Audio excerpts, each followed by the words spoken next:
Bonjour à tous, j'espère que vous allez bien. Nous, on va très bien. Ça va mon Nini? Tu dis bonjour aux abonnés? Bonjour les abonnés.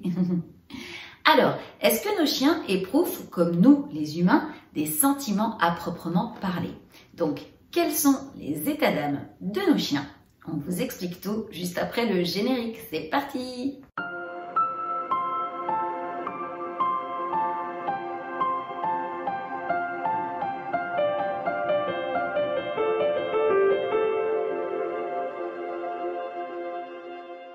Avant de poursuivre cette vidéo, Titou et moi, on voudrait remercier toutes les personnes qui sont abonnées à notre chaîne. Merci beaucoup pour votre confiance et pour votre fidélité. Pour les personnes qui ne sont pas encore abonnées, eh bien écoutez, n'hésitez pas à le faire si notre chaîne vous plaît. Et n'hésitez pas non plus à nous mettre des beaux pouces bleus pour nous encourager, Titou et moi. Ça nous aide également au niveau de l'algorithme de YouTube. Et n'hésitez pas non plus à activer la petite cloche pour ne louper aucune vidéo. On continue. Quels sont les états d'âme de mon chien ?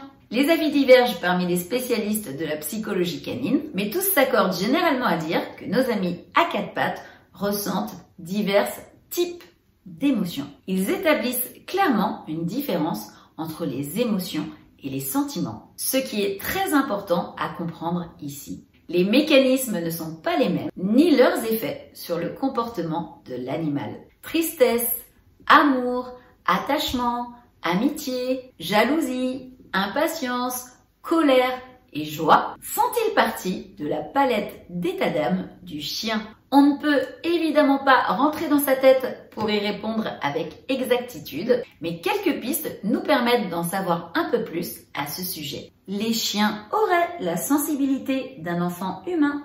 C'est en effet ce qu'une étude réalisée aux États-Unis a permis de conclure. Elle a été menée par Gregory Berns, professeur de neuroéconomie à l'université Emory à Atlanta, dans l'État de Géorgie. Avec les autres membres de son équipe de chercheurs, incluant notamment le spécialiste de l'éducation canine Mark Spivat, il a soumis une douzaine de chiens à divers examens, principalement par IRM, imagerie par résonance magnétique. Pour mieux cerner les réactions du chien par rapport à diverses situations, il a procédé à l'analyse de leur cerveau en leur faisant passer un scanner spécialement adapté. Deux types de signaux ont été envoyés à chaque chien durant leur examen par IRM, qui a montré que ce stimuli activait une zone du cerveau commune entre les humains et nos amis canidés. Il s'agit du noyau codé.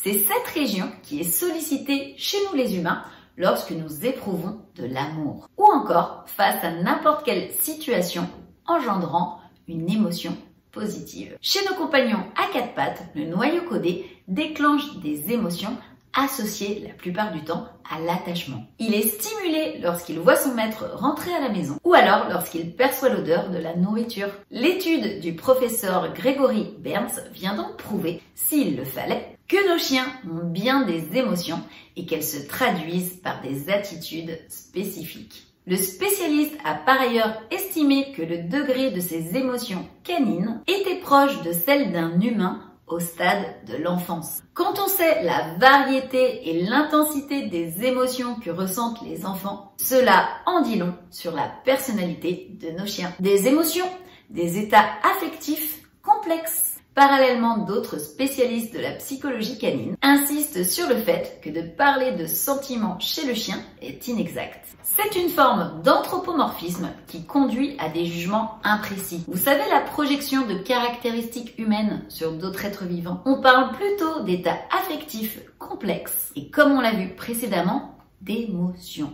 Il s'agit de réactions de grande intensité par rapport à des situations données et donnant lieu à des manifestations physiques. Par exemple, quand le chien a peur, en fonction de la situation et de sa personnalité, il peut soit agresser, soit fuir. Pour les défenseurs de cette thèse, les sentiments impliquent nécessairement la conscience de soi, chose qu'ils estiment inexistante chez les êtres autres que les êtres humains. Eh bien écoutez, on en a fini pour cette vidéo, j'espère qu'elle vous aura plu mais surtout qu'elle vous sera utile.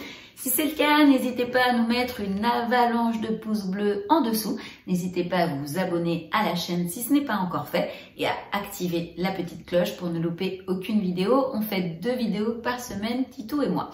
Sur ce, on vous fait des gros bisous.